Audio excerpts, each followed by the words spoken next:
কক্সবাজার সমুদ্র সৈকতে এখন হাজারো পর্যটক। সৈকতের লাবণী পয়েন্ট থেকে বিস্তারিত জানিয়েছেন প্রতিনিধি অর্পণ বড়ুয়া।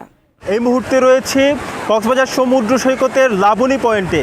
সকাল থেকেই আমরা কক্সবাজার সমুদ্র সৈকতের বিভিন্ন পয়েন্টে পর্যটকদের উপচে পড়া ভিড় আমরা দেখতে পাচ্ছি। কেউ সমুদ্র স্নান করছেন, আবার কেউ এখানে সমুদ্রের তীব্র ঢেউয়ের যে গর্জন সেটিকে উপভোগ করছেন। পাশাপাশি এখানে কিটকোট চেয়ারে বসেও সমুদ্রের যে বিশালতা সেটিকে উপভোগ করার চেষ্টা করছেন আগত পর্যটকরা। সমুদ্র সৈকতের লাবণী পয়েন্ট, সিন point, seagull point, Kolatoli point এবং সুগন্ধা পয়েন্ট পর্যটকদের পদচারণায় মুখরিত হয়ে উঠেছে।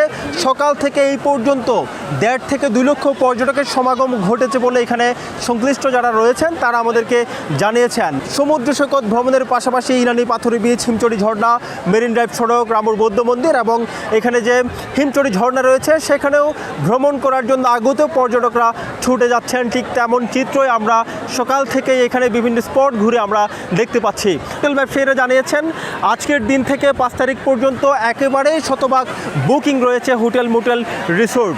এখানে যারা দায়িত্বরত রয়েছেন, নিরাপত্তার দায়িত্বে যারা রয়েছেন তারা সকাল থেকে এখানে দায়িত্ব পালন করছেন। এখনও পর্যন্ত কক্সবাজার সমুদ্র সৈকত কেন্দ্রিক এখানে কোনো দুর্ঘটনার খবর কিন্তু আমাদের কাছে আসেনি। কক্সবাজার সমুদ্র সৈকত থেকে এটুকুই ছিল এখানকার সবশেষ।